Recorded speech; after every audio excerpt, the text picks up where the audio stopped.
শুধু একজন হজযাত্রীকে বিমানে না তোলার কারণে আল্লাহ অলৌকিকভাবে আকাশ থেকে 2 বার বিমান ফেরত পাঠাইছে।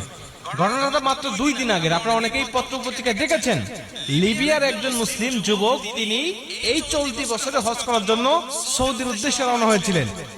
উনি যখন ইমিগ্রেশন পাস করে, বোর্ডিং পাস করে যখন তিনি চলে আসছেন বিমানে উঠবেন, সর্বশেষ যাত্রী তিনি বিমানে ওঠার জন্য, উনি যখন উঠবেন তখন সিকিউরিটি গার্ড তাকে বলছেন যে আপনার পাসপোর্ট জনিত সিকিউরিটি ইস্যু রয়েছে, এর কারণে আপনি বিমানে উঠতে পারবেন না, আপনার হজে যাওয়া হবে না।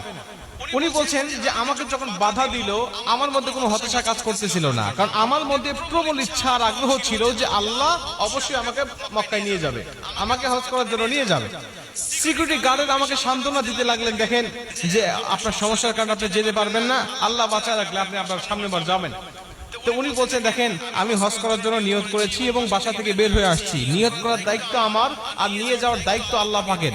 অতএব আমি যেহেতু এখান পর্যন্ত চলে আসছি, আপনারা বিশ্বাস করেন এই বিমান যাবে না, আমাকে না নিয়ে এই বিমান যাবে না। উনি কথাটা বলতে বলতে বিমান স্টার্ট হয়ে গেছে, দরজা বন্ধ করে দিয়ে চলে গেছে। আকাশে যখন উড়ে চলে গেছে হঠাৎ বিমানের মধ্যে সমস্যা, যান্ত্রিক ত্রুটি। তখন বিমান আবার ব্যাক করছে। ব্যাক করার পরে তারা দরজা না খুলেই, পাইলট দরজা না খুলেই আবার এগুলো ঠিক করেছে। ঠিক করার পরে আবার বিমান উড়ে চলে গেছে। আবার যখন উড়ে চলে গেছে একই সমস্যা, বিমান তো অবাক, আমরা ঠিক করলাম, ভালো বিমান নিয়ে আকাশে উড়লাম, আবার ত্রুটি দেখা দিল, আবার গিয়ে ঠিক করলাম, আবার চলে আসলাম, আবার একই সমস্যা দেখা দিল। উনি বলছেন আমি দ্বিতীয়বার আল্লাহর কসম করে বলছি যে আল্লাহর কসম, ওই আমের আল মাহদি যতক্ষণ পর্যন্ত আমার বিমানে না উঠবে ততক্ষণ পর্যন্ত আমি বিমান আকাশে উড়াবো না। উনি কসম করে এখানে নিয়ে আসছেন, নিয়ে এসে বলছেন যে আপনি বিমানে ওঠেন, এবং আপনাকে না নিয়ে যাওয়ার কারণে আল্লাহ অলৌকিকভাবে আমার বিমানের মধ্যে 2 বার একই সমস্যা দিয়েছে, যে সমস্যার সমাধান আমরা করেছি, কিন্তু আপনাকে না নিয়ে গেলেই সমস্যা আবার নতুন করে সৃষ্টি হচ্ছে।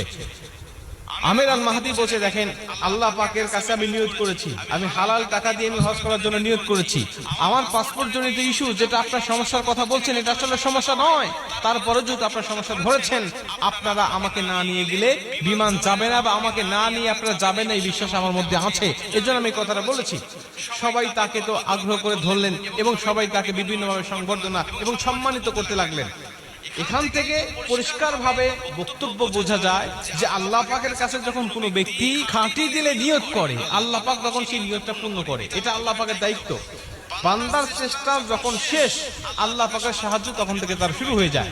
বান্দা ইচ্ছা করলেই বিমানটাকে আটকে রাখতে পারবে না, কারণ এটা দেশের নিয়ম, দেশের আইন, সে ইচ্ছা করলেই এককভাবে সেটাকে পরিবর্তন করতে পারবে না। এর জন্য আল্লাহ পাক অলৌকিকভাবে